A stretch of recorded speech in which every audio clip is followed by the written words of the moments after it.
నమస్తే, welcome to yes news. RTC బస్సుల సేవలపై ప్రయాణికుల నుంచి ఫీడ్బ్యాక్ తీసుకోవడానికి ప్రతి బస్సులో క్యూఆర్ కోడ్ అందుబాటులో ఉండాలని ముఖ్యమంత్రి చంద్రబాబు ఆదేశించారు. బస్టాండ్లో మౌలిక సదుపాయాలపై ప్రయాణికులు అసంతృప్తి వ్యక్తం చేశారని, దీన్ని సరిదిద్దాలని సూచించారు.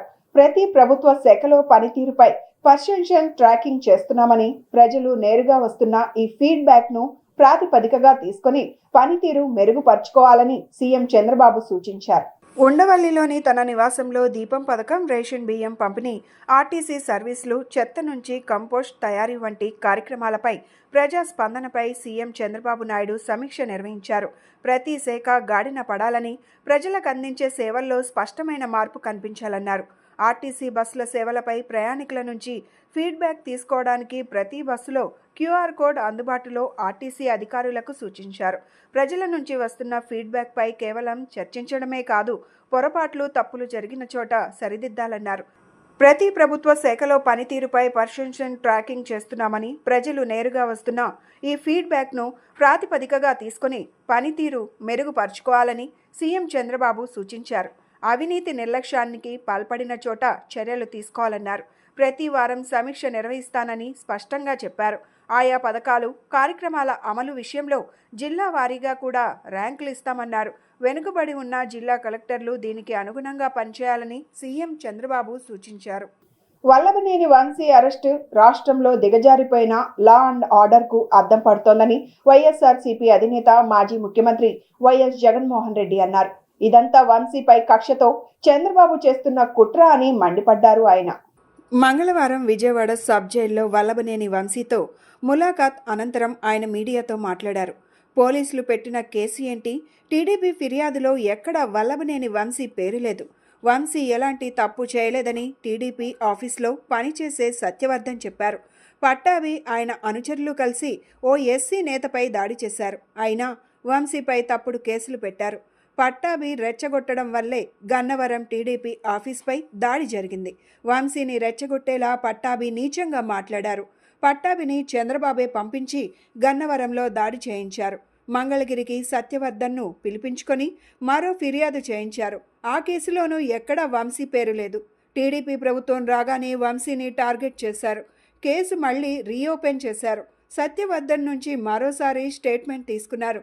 దీంతో గన్నవరం టీడీపీ కార్యాలయం తగలబెట్టే ప్రయత్నం చేశారని, ఆ కార్యాలయం ఎస్సీ ఎస్టీలకు సంబంధించిందని వంశీపై చంద్రబాబు తప్పుడు కేసులు పెట్టించారు. టీడీపీ కార్యాలయం తగలబడింది లేదు. ఆ కార్యాలయం ఎస్సీ ఎస్టీలకు సంబంధించింది కాదు. వంశీపై చంద్రబాబు కక్షగట్టి తప్పుడు కేసులు పెట్టించారు. వంశీకి బెయిల్ రాకూడదని చంద్రబాబు నాన్ బెయిలబుల్ కేసులు పెట్టించారు. నెలల తరబడి బెయిల్ రాకుండా అడ్డుకుంటున్నారు. మరో 44 మంది వైఎస్ఆర్సీపీ నేతలపై కేసులు పెట్టారు. ఒక ప్రొసెషన్గా వైఎస్ఆర్సీపీ ఆఫీసును అటాక్ చేయడం కోసం ఫిబ్రవరి 20వ తారీఖున ఇదే పట్టాభి బయలుదేరాడు. బయలుదేరిన ఈ ఘటనలో ఇదే పట్టాభి ఫిబ్రవరి 20వ తారీఖున వైసీపీ ఆఫీసుకు తన మనుషులతో ప్రొసెషన్గా తాను అక్కడికి వెళ్ళి ఆ రోజు పార్టీ బయట ఉన్న ఒక దళిత సర్పంచ్ సీనయ్య అనే వ్యక్తిని కూడా పట్టాభి వాళ్ళ మనుషులు దాడి కూడా చేయడం జరిగింది. ఈ దాడి జరుగుతా ఉన్న నేపథ్యంలో ఉద్రిక్తతల మధ్య పోలీసులు కూడా నిర్వహించేదానికి విశ్వ ప్రయత్నం కూడా చేశారు. ఆ చేసిన విశ్వ ప్రయత్నంలో సిఐ కనకారావు, ఈయన కూడా దళితుడే, సిఐ కనకారావు తల పగలగొట్టి నిరోధించే కార్యక్రమంలో సిఐ కనకారావు తల కూడా ఇదే అల్లరి మూకలు, పట్టాభి నేతృత్వంలో ఇదే అల్లరి మూకలు తల కూడా పగలగొట్టారు. పోలీసులు పెట్టిన కేసుల్లో కానీ ఎక్కడా కూడా వంశీ పేరు లేదు. కారణం వంశీ ఘటనలో లేడు కాబట్టి.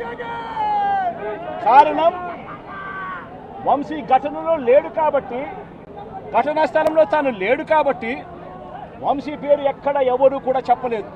మాజీ ఎమ్మెల్యే వల్లభనేని వంశీ దళితుడిని బెదిరించినందునే అతడిని పోలీసులు అరెస్టు చేశారని ఏపీ మంత్రి డోలా బాల వీరాంజనేయ స్వామి అన్నారు. ఇప్పుడు అమలవుతోంది అసలైన రాజ్యాంగమని చెప్పారు. వంశీ తప్పు చేసినందునే పోలీసులు అరెస్టు చేశారన్నారు. వేధించాలంటే కూటమి ప్రభుత్వానికి 8 నెలల కాలం అవసరం లేదని మంత్రి వ్యాఖ్యానించారు. జగన్ హయాంలో తనతో సహా అందరిపైన వందలాది అక్రమ కేసులు పెట్టారని ఆక్షేపించారు. గత క్యాలెండర్ తీసుకుంటే ఎన్నిసార్లు హౌస్ అరెస్టులు చేశారు, ఎంతమంది మీద దాడులు చేశారు. మీరు ఒక కక్ష సాధింపు చేశారు. ఈ రోజు వంశీని అరెస్ట్ చేశారు, దానికి తీసుకొచ్చి దళితుల గురించి మాట్లాడతారు. ఈ రోజు ఇంకో విషయం ఏంటంటే, ఈ విధంగా మేము అక్రమ అరెస్టులు చేసామని చాలా మంది ఉన్నారు. 1, 2, 3, 4, 5 దాకా ఉన్నారు పెద్దలు. వాళ్ళని కూడా మీద ఎలిగేషన్స్ వచ్చాయి, వాటిని చూసుకున్నాం, విచారణ చేసాం. విచారణలో దోషులని తేలిన తర్వాతే పోలీసులు అరెస్ట్ చేస్తున్నారు. మేము విధంగా అరెస్ట్ చేస్తుంటే జిల్లాలో కదా కాన్స్టిట్యున్సీలో 10 మందిని తీసుకొని రావాలి. 175 కాన్స్టిట్యున్సీలో ఈరోజు చూసుకుంటే దాదాపుగా 17,500 మందిని ఈ పాటి చేయాలి మేము అరెస్టులు మినిమం. అటువంటి తప్పుడు సాంప్రదాయం మా నాయకుడు ప్రోత్సహించడం లేదు. ఎన్డీఏ కూటమిలో ఉన్న భాగస్వామి పక్షాలైనటువంటి జనసేన అధినేత పవన్ కళ్యాణ్ గారు కావచ్చు, అదేవిధంగా మోడీ గారి నేత బీజేపీ కావచ్చు, ఇప్పుడు కూడా ఇటువంటి కక్ష సాధింపులు మనకొద్దు. మన అభివృద్ధి సంక్షేమాన్ని చేద్దాం, దోషులు ఎత్తడం ఉపేక్షించకూడదు. మేము వెళ్తా ఉన్నాం, కంప్లైంట్ ప్రకారం మేము ముందుకెళ్తున్నామండి. ఇక్కడెక్కడ రెడ్ బుక్ రాజ్యాంగాలు పదే మీరు చెప్తా ఉన్నారు. మేము ఇక్కడెక్కడ కూడా మీలాగా తప్పుడు ప్రచారాలు చేసినంత మాత్రం కాదు, మేము తప్పు చేసినటువంటి వాళ్ళు, విచారణ తేలినటువంటి వాళ్ళని వెళ్తున్నాం. ఎటువంటి కేసులు గతంలో చూడండి, నా మీద 13 కేసులు పెట్టారు. ప్రతి ఒక్క శాసనసభ్యుల మీద కేసులు ఉన్నాయి. ఏం తప్పులు చేశారు, ఎన్నెన్నో చూశారు. అదే 8 నెలలు పట్టాల్సిన అవసరం ఉందా? అమలు చేయలేకపోతే మేము చేసాం. వచ్చిన వెంటనే కూడా పెన్షన్ పెంచాం. మీ చరిత్రలో ఏమైనా ఉందా? ఎన్టీఆర్ భరోసా పైన 4,000 చేసాం. మీలాగా విడతల వారీగా తర్వాత చెప్పే అసెంబ్లీలో బయటకు చెప్పలేదే. ఓటు అడిగేటప్పుడల్లా 3,000 నీళ్లు చూపించారు అందరూ. ఉమ్మడి కృష్ణా గుంటూరు జిల్లాల పట్టభద్రుల ఎమ్మెల్సీ ఎన్నికల్లో కూటమి అభ్యర్థిగా పోటీ చేస్తున్న ఆళ్లపాటి రాజేంద్ర ప్రసాద్ విజయానికి ప్రతి ఒక్కరూ కృషి చేయాలని ఏపీ ప్రభుత్వ విప్, గన్నవరం నియోజకవర్గ శాసనసభ్యులు యార్లగడ్డ వెంకట్రావు పిలుపునిచ్చారు. పెద్ద సభలకు ఆళ్లపాటి రాజేంద్ర ప్రసాద్ గౌరవాన్ని తీసుకువస్తారన్నారు. బ్యాలెట్ పేపర్లో 1వ నెంబర్ వేసి అఖండ విజయాన్ని చేకూర్చాలని కోరారు. విజయవాడ రూరల్ నెడమానూరు నారాయణ కళాశాలలో ఎన్డీఏ కూటమి ఎమ్మెల్సీ అభ్యర్థి ఆళ్లపాటి రాజేంద్ర ప్రసాద్ ఆత్మీయ సమావేశం నిర్వహించారు. గన్నవరం ఎమ్మెల్యే యార్లగడ్డ వెంకట్రావు నియోజకవర్గం పరిధిలోని పట్టభద్రులు పాల్గొన్నారు. ఈ సందర్భంగా ఎమ్మెల్యే యార్లగడ్డ వెంకట్రావు మాట్లాడుతూ, శాసన మండలిలో సీనియర్ నాయకుడు రాజేంద్ర ప్రసాద్ సేవలు అవసరం ఎంతైనా ఉంది. కూటమి ప్రభుత్వంలో వాట్సాప్ కాల్స్ మాట్లాడే స్థితి నుండి మామూలు కాల్స్ మాట్లాడే స్థితికి ప్రజలు వచ్చారు. పెద్ద సభలకు ఆళ్లపాటి రాజేంద్ర ప్రసాద్ గౌరవాన్ని తీసుకువస్తారు. బ్యాలెట్ పేపర్లో 1వ నెంబర్ వేసి అఖండ విజయాన్ని చేకూర్చాలని, గన్నవరం నియోజకవర్గంలో 14,500 మంది గ్రాడ్యుయేట్ ఓటర్లు ఉన్నారని, నియోజకవర్గం నుండి భారీ మెజారిటీ కల్పించాలని పిలుపునిచ్చారు. గన్నవరం అభివృద్ధి కోసం కట్టుబడి పనిచేస్తున్నాను అని చెప్పడం, తాను చేసే అభివృద్ధికి ప్రతి ఒక్కరూ సహకరించాలని కోరారు. నిర్లక్ష్యం వహించకుండా ప్రతి ఒక్కరి ఓటు హక్కును వినియోగించుకోవాలన్నారు. ఎమ్మెల్సీ అభ్యర్థి ఆళ్లపాటి రాజేంద్ర ప్రసాద్ మాట్లాడుతూ, గత వైసీపీ ప్రభుత్వంలో ఎన్నో ఇబ్బందులు పడ్డామన్నారు.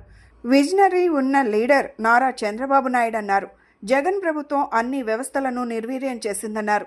కూటమి ప్రభుత్వం విజయానికి సంకేతంగా ఎమ్మెల్సీ ఎన్నికల్లో విజయాన్ని చేకూర్చి మరొకసారి రుజువు చేయాలని పిలుపునిచ్చారు. పట్టభద్రుల ఎమ్మెల్సీ ఎన్నిక సందర్భంగా ఆళ్లపాటి రాజేంద్ర ప్రసాద్ అనే నాకు అందరూ కూడా, అన్ని వర్గాలు కూడా, ఉద్యోగ సంఘాలు కానీ, వ్యాపారస్తులు కానీ, నిరుద్యోగ యువత కానీ, పట్టభద్రులు అందరూ కూడా ఎవరైతే ఓటర్లుగా నమోదు చేసుకున్నారో అందరూ కూడా ఈ కూటమి ప్రభుత్వానికి నా గెలుపు ప్రగతికి గెలుపు, నా గెలుపు కూటమి గెలుపు. నేను వ్యక్తిగా పోటీ చేసినా కూడా గత జరిగిన సాధారణ ఎన్నికల్లో అత్యద్భుతమైనటువంటి తీర్పునిచ్చినటువంటి ఆ తీర్పు ద్వారా ఏర్పడినటువంటి కూటమి ప్రభుత్వానికి మరొకసారి మద్దతు పలకాల్సిన అవసరం.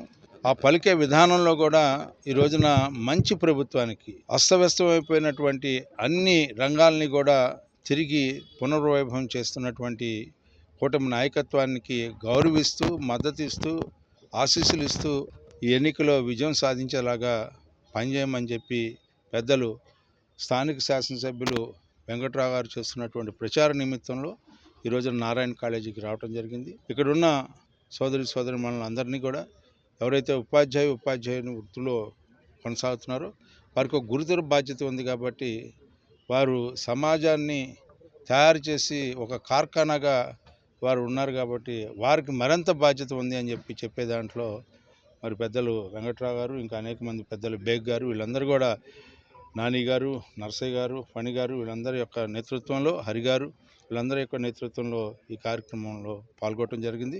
వీరందరికీ కూడా నా హృదయపూర్వకమైన ధన్యవాదాలు. వీరు ఇచ్చే మర్యాద, చూపించే ఆత్మీయత, అభిమానం మరి నాకు మరింత బాధ్యత పెరిగింది అని చెప్పి ఆ బాధ్యతని గుర్తెరిగి ఈ యొక్క పట్టభద్రుల కోసం భవిష్యత్తులో తప్పకుండా వీరి యొక్క సమస్యల పట్ల, వీరి యొక్క ఆలోచనలకు అనుగుణంగా పనిచేస్తానని చెప్పి ఈ సందర్భంగా వీళ్ళు శాసన మండలికి కృష్ణ గుంటూరు జిల్లాలో ఉమ్మడి అభ్యర్థిగా పోటీ చేస్తున్న ఆలపాటి రాజేంద్ర ప్రసాద్ గారు నారాయణ కాలేజీలో లెక్చరర్స్ని, నాన్ టీచింగ్ స్టాఫ్ని, పట్టభద్రుని కలిసి పోటీడదామని ఇక్కడ రావడం జరిగింది. యూజువల్గానే గత ఎన్నికలప్పుడు ఎప్పుడో సజ్జల రామకృష్ణారెడ్డి గారు చెప్పినట్టు నాకు గుర్తు, ఈ చదువుకున్న లోట్లన్నీ మనవి కాదు, ఈ తెలుగుదేశం పార్టీకి సంబంధించినవి. అదేవిధంగా గత ప్రభుత్వం ఏం చేసిందని రాజకీయ విమర్శలు కాకుండా శాసన మండలిలో తెలుగుదేశం పార్టీకి బలం తక్కువగా ఉంటాం, శాసన మండలిలో పెద్దల సభగా పిలువబడే సభలో పెద్దలుగా కాకుండా దుర్మార్గంగా వ్యవహరించిన పరిస్థితులు ఈ రాష్ట్ర ప్రజలందరూ చూసిన పరిస్థితి. పెద్దల సభకు మళ్ళీ వన్నె తేవాలన్నా, గౌరవం తేవాలన్నా పెద్దలు మాజీ మంత్రులు ఆలపాటి రాజేంద్ర ప్రసాద్ గారిని కూటమి అభ్యర్థిని గెలిపించాల్సిన అవసరం ఉంది. అలాగే ఆయన ఎన్నిక లాంఛనమే నేను మనస్ఫూర్తిగా నమ్ముతున్నా. ఎంత మెజారిటీతో గెలుస్తారనేదే సమస్య తప్ప, ఆలపాటి రాజేంద్ర ప్రసాద్ గారు అభ్యర్థిగా ప్రకటించిన తర్వాత ప్రధాన ప్రతిపక్ష పార్టీ పోటీ చేయకుండా ఎన్నిక దూరంగా ఉన్న పరిస్థితి. కానీ ఏ ఎన్నికైనా ప్రతిష్టాత్మకంగా తీసుకోవాలి కాబట్టి ఇంత 33 కాన్స్టిట్యున్సీలు ఉన్న ఎన్నికైనా ఆలపాటి రాజేంద్ర ప్రసాద్ గారు గన్నవరం ఇప్పుడు రావడం ఇది 5వ ప్రచారం కోసం నేరుగా ఓటర్ను కలిసి ఓటేద్దాం ఉద్దేశంతో రావడం జరుగుతుంది. అలాగే రాబోయే కాలంలో ఆలపాటి రాజేంద్ర ప్రసాద్ గారు పెద్దల సభకు కూడా గౌరవం తెస్తారని మనస్ఫూర్తిగా నమ్ముతూ, రాబోయే కాలంలో అంతకుముందు నాన్ టీచర్ సమస్యలు కానీ, టీచర్ సమస్యలు కానీ. నిర్మల శిశుభవన్ దగ్గర జరిగిన అగ్ని ప్రమాద సంఘటనలో సర్వం కోల్పోయి కట్టుబట్టలతో ఉన్న కుటుంబాల వారికి పూర్తి న్యాయం జరిగేలా చూస్తానని తూర్పు నియోజకవర్గ ఎమ్మెల్యే గద్దె రామ్మోహన్ చెప్పారు. బాధితులకు అండగా ఉండి వారికి అవసరమైన పూర్తి సహాయక కార్యక్రమాలను అందజేస్తామని అన్నారు. తూర్పు నియోజకవర్గ పరిధిలోని 27వ డివిజన్లో నిర్మల శిశుభవన్ దగ్గర అర్ధరాత్రి సమయంలో విద్యుత్ షార్ట్ సర్క్యూట్ జరిగి 3 ఇళ్లు పూర్తిగా అగ్నికి దగ్ధమయ్యాయి. ఎమ్మెల్యే గద్దె రామ్మోహన్ స్వయంగా సంఘటన జరిగిన ప్రాంతాన్ని పరిశీలించి బాధితులను పరామర్శించారు. ఈ సందర్భంగా ఎమ్మెల్యే గద్దె రామ్మోహన్ మాట్లాడుతూ, అర్ధరాత్రి వేళ విద్యుత్ షార్ట్ సర్క్యూట్ కారణంగా 3 కుటుంబాలు కట్టుబట్టలతో మిగిలారని చెప్పారు.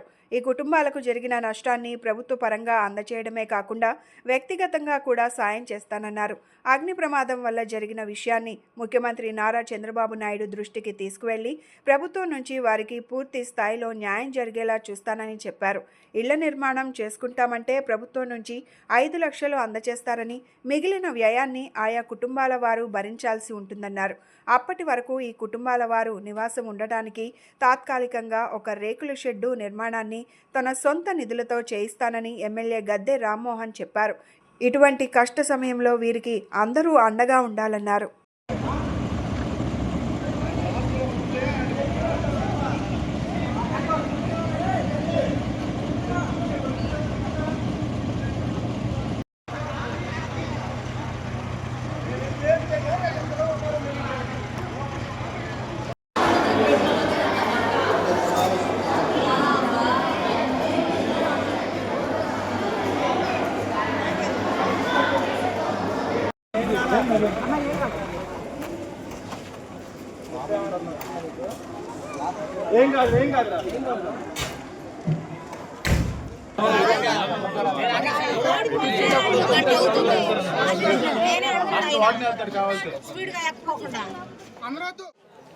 రాత్రి అర్ధరాత్రి కాడ సుమారు 12 ఆ ప్రాంతంలో అది కరెంటు వైర్ ద్వారా వచ్చిందా మొత్తం ఇల్లంతా కూడా కాలిపోవడం జరిగింది. వాళ్ళు చూసుకుని ప్రాణాలను రక్షించుకోవడానికి బయటికి రాగలిగారు తప్ప ఇంట్లో ఒక పూచి పుల్లంత సామాను కూడా తీయలేకపోయారు. సామాన్ అంతా కూడా బూడిదైపోయింది. పాపం ఫ్రిడ్జ్లు పోయినాయి, టీవీలు పోయినాయి, కుట్టు మిషన్లు ఉంటే అవి పోయినాయి. చాలా నష్టం వారికి జరిగింది. ఆ నష్టాన్ని పూడ్చడానికి ప్రభుత్వ పరంగా కానీ, నా వ్యక్తిగతంగా కానీ తప్పకుండా వాళ్ళకి నష్టం పూడ్చి ముందు ఇమీడియట్గా ఒక నివాసం ఏర్పాటు చేయాలనుకుంటున్నాం. ఇవన్నీ కూడా ఆలోచన చేసి తప్పకుండా వాళ్ళ నష్టాన్ని మ్యాక్సిమం పూడ్చడానికి ప్రయత్నం చేస్తాం. అలాగే ముఖ్యమంత్రి గారి దృష్టికి నారా చంద్రబాబు నాయుడు గారి దృష్టి కూడా తీసుకువెళ్ళి ఆయన చేత కూడా వీళ్ళకి సహకరించే విధంగా ఆలోచన చేస్తాం. తర్వాత వాళ్ళు ఇల్లు కట్టుకుంటారంటే సుమారు 5 లక్షల రూపాయలు ప్రభుత్వం నుంచి ఇస్తారు. మిగతా చేసుకుని వాళ్ళు కట్టుకోగలిగితే తప్పకుండా అది కూడా అరేంజ్ చేస్తాం. టెంపరీగా ఇమీడియట్గా ఒక రేకులు షెడ్ లాగేసి వాళ్ళు తలదాచుకోవడానికి వీలుగా అది నేను వ్యక్తిగతంగా చేపిస్తాను. సో ఏదేమైనా కూడా ఇలాంటి ఉపద్రవం వచ్చినప్పుడు ఆదుకోవాల్సిన బాధ్యత అందరు సమాజం మీద ఉంది. నా మీద ప్రత్యేకంగా ఎక్కువ ఉంది, ప్రభుత్వం మీద ఉంది, అదేవిధంగా సమాజం మీద కూడా ఉంది. చాలామంది ఇలాంటి విషయాల్లో సర్వీస్ చేసే వాళ్ళు ఉంటారు. వాళ్ళందరి దృష్టి కూడా తీసుకువెళ్ళి వీరికి ఒక్క పైసా కూడా నష్టం లేకుండా అవసరమైతే ₹2 లాభం వచ్చేటట్టుగా వాళ్ళకి ఏర్పాటు చేయాలన్న ఆలోచన ఉంది. ఆలోచనకి ఆ దేవుడు సహకరిస్తాడు. మెయిన్ రోడ్లోనే కాకుండా చిన్న చిన్న వీధుల్లో కూడా పారిశుద్ధ్య నిర్వహణ ఖచ్చితంగా జరగాలని, ఎక్కడ వ్యర్థాలు ఉండరాదని విజయవాడ నగరపాలక సంస్థ కమిషనర్ ధ్యానచంద్ర అధికారులను ఆదేశించారు. మంగళవారం ఉదయం తన పర్యటనలో భాగంగా Andhraprabha colony, Prakash Nagar, LBS Nagar, UDA colony, Karakatta road, Kandrika, Nuzvid road, Vambay colony తదితర ప్రాంతాలను పర్యటించి క్షేత్ర స్థాయిలో పారిశుద్ధ్య నిర్వహణ పరిశీలించారు. ఈ సందర్భంగా కమిషనర్ మాట్లాడుతూ రోడ్డుపై ఎటువంటి వ్యర్థాలు ఉండరాదని, ఇంటింటి వ్యర్థాల సేకరణ ఖచ్చితంగా జరగాలని, పుష్ కార్ట్లలో ఖచ్చితంగా 4 చెత్త బుట్టలను ఉంచాలని, తడి చెత్తను, పొడి చెత్తను విడివిడిగా సేకరించాలని, నిర్మాణ వ్యర్థాలను ఎప్పటికప్పుడు తీసివేయాలని అధికారులను ఆదేశించారు. Prakash Nagar, LBS Nagar, UDA colony పరిసర ప్రాంతాలన్నీ శానిటరీ ఇన్స్పెక్టర్ గోపీరాజు ద్విచక్ర వాహనంపై ఎక్కి పారిశుద్ధ్య నిర్వహణను క్షేత్రస్థాయిలో పరిశీలించారు. వ్యర్థాలను రోడ్డుపైన నిల్వ ఉంచకుండా ఎప్పటికప్పుడు పరిశుభ్రంగా ఉంచాలని, కాలువలో పూడికలను ఎప్పటికప్పుడు తీస్తూ నీటి ప్రవాహంలో ఎటువంటి ఆటంకం లేకుండా చూసుకోవాలని, నీటి ప్రవాహాన్ని ఆగినప్పుడు దోమలు ఉత్పత్తి అవుతాయని, దోమలను నియంత్రించడానికి కాలువలో పూడికలను తీయటమే కాకుండా మలేరియా సిబ్బంది అప్రమత్తంగా ఉంటూ ప్రతిరోజు ఫాగింగ్, ML ఆయిల్ స్ప్రే చేస్తూ ప్రజలు దోమకాటు వల్ల అనారోగ్యం పాలవకుండా చూసుకునేటట్టు చర్యలు తీసుకోవాలని కమిషనర్ అధికారులను ఆదేశించారు. ఈ పర్యటనలో in charge chief medical health officer doctor Suresh Babu, biologist Suryakumar, assistant medical health officer doctor Babu Srinivas, sanitary ఇన్స్పెక్టర్లు, సిబ్బంది పాల్గొన్నారు. సిపిఎస్ ఉద్యోగులకు రావాల్సిన DA బకాయిలను వెంటనే విడుదల చేయాలని Andhra Pradesh contributory pension scheme employees association demand చేసింది. ఈ మేరకు CPSEA రాష్ట్ర అధ్యక్షుడు బాజీ పఠాన్ సోమవారం సాయంత్రం సచివాలయంలో ప్రభుత్వ ప్రధాన కార్యదర్శి విజయానంద్కు వినతి పత్రం సమర్పించారు. ఈ సందర్భంగా బాజీ పఠాన్ మాట్లాడుతూ DA బకాయిలు 90% నగదుతో చెల్లించాల్సిన గడువు మార్చి 2025లో ముగుస్తుందని, వెంటనే DA ఏరియర్స్ చెల్లించాలని కోరారు. ఆంధ్రప్రదేశ్ రాష్ట్రంలోనే సగభాగంగా ఉన్న CPS ఎంప్లాయీస్కి దాదాపుగా గత 6 సంవత్సరాల కాలం నుంచి ధర్మంగా న్యాయంగా రావాల్సినటువంటి CPS అరియర్స్ 90% క్యాష్ రూపంలో రావాల్సి ఉంది. అది DA అరియర్స్ 90% క్యాష్ రూపంలో రావాల్సి ఉంది. దానిని 2019 ఎలక్షన్ల కంటే ముందు ఉన్నటువంటి ప్రభుత్వం ఎవరైతే చంద్రబాబు నాయుడు గారు అప్పుడు అధికారంలో ఉన్నారో వారు అప్పటి వరకు ఏ ఒక్క DA అరియర్ బకాయిని కూడా లేకుండా చేసి క్లియర్ చేసి వెళ్ళారు.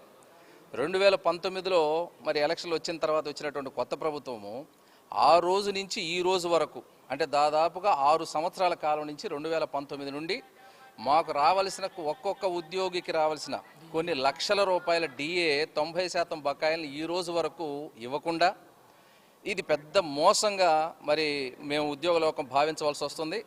ఒక విషయాన్ని మీ దృష్టికి తీసుకొస్తే DA అరియర్స్ 90% మాకు రావాల్సినటువంటి వాటిని 3 విడతల్లో ఇస్తామని చెప్పేసి నమ్మబలికారు గత ప్రభుత్వం వారు.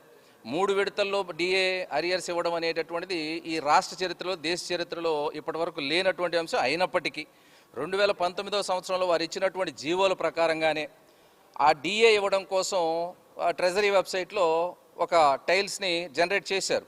కానీ మేము అప్లై చేసుకున్న తర్వాత, బిల్లు క్లెయిమ్ చేసుకున్న తర్వాత కూడా ఈ రోజుకి అంటే దాదాపుగా 6 సంవత్సరాల తర్వాత కూడా మాకు రావాల్సినటువంటి బిల్లు పెట్టినటువంటి డబ్బులు ఈ రోజుకి మరి ఉద్యోగులకు అందలేదు. దాని తాలూకు ప్రతి ఫైనాన్షియల్ ఇయర్ కూడా ఏం జరుగుతుందంటే కొత్త బిల్లు జనరేట్ అవుతుంది, ఆ బిల్లుకి కొత్త నెంబర్ వేస్తున్నారు తప్ప ఫైనాన్షియల్గా మాకు రావాల్సినటువంటి డబ్బులు ఈ రోజుకి అందలేదు. పుణ్యక్షేత్రాలలో ఎంతో ప్రసిద్ధిగాంచిన కంచి కామకోటి పీఠాధిపతి జయేంద్ర సరస్వతి స్వామి నెలకొల్పిన శ్రీ కార్యసిద్ధి వినాయక సహిత శ్రీ కార్యసిద్ధి దాసాంజనేయ ఆలయం పవిత్ర మహోత్సవాలు ఘనంగా నిర్వహిస్తున్నట్లు దేవస్థానం ట్రస్ట్ సభ్యులు సత్యనారాయణ తెలిపారు. గత 70 ఏళ్ల నుండి గణపతి నవరాత్రులతో పాటు శ్రీ సీతారాముల కళ్యాణ వేడుకలు, హనుమత్ జయంతి వేడుకలు ఎంతో ఘనంగా నిర్వహించుకోవడం జరుగుతుందని చెప్పారు. దేవస్థానంలో భక్తి శ్రద్ధలతో ప్రదక్షిణలు, పూజలు నిర్వహించే వారికి కోరుకున్న కోరికలు నెరవేరుతాయని చెప్పారు.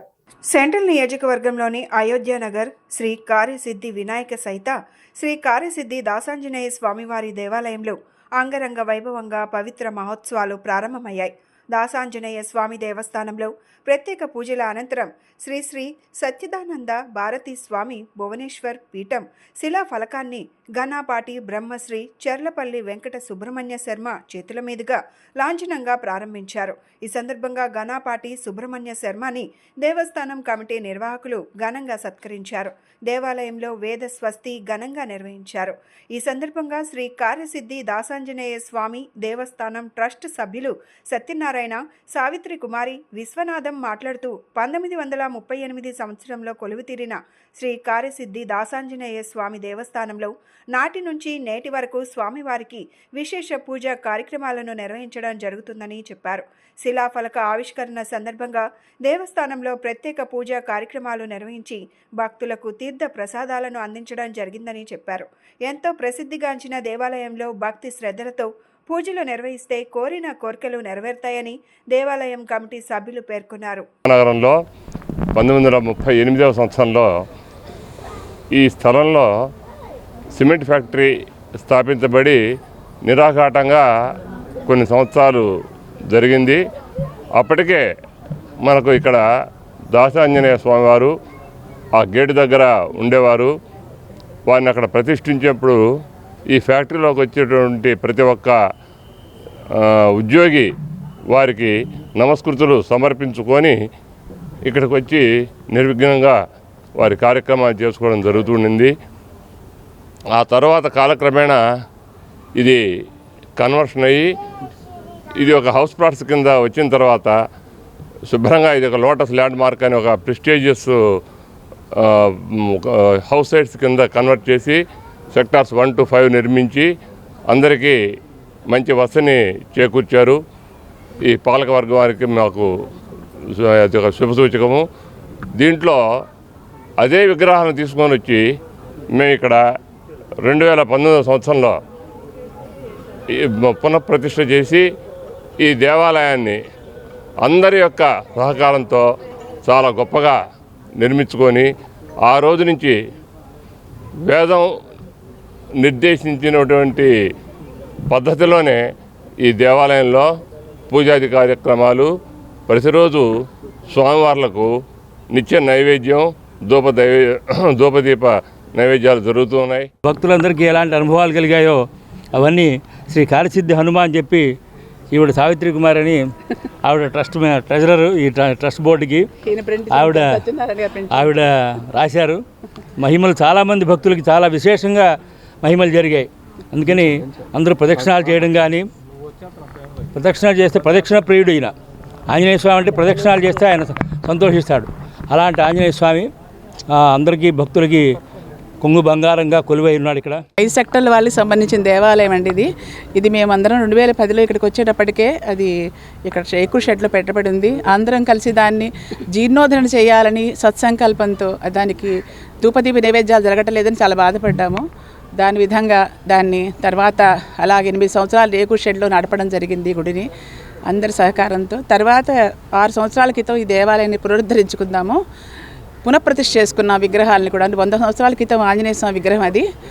వినాయకుడు కూడా కంచిపీఠాధిపతి నుంచి వచ్చింది ఆ విగ్రహం. ఆ 2 విగ్రహాలు చాలా మహిమ కలిగినవి. భక్తులందరూ పెట్టిన పేరే కార్యసిద్ధి దాసాంజనేయ స్వామి అని. ఇది ఆయనకి ఏదైనా అనుకుంటే వెంటనే జరుగుతుందన్నమాట. అంత మహిమ గల స్వామి ఆయన. అది అలాగే ఇప్పటికి కూడా అలా కొనసాగుతోంది. భక్తుల వల్ల ఎంతో మహిమలు ఇంకా పెరుగుతూ ఉన్నాయి.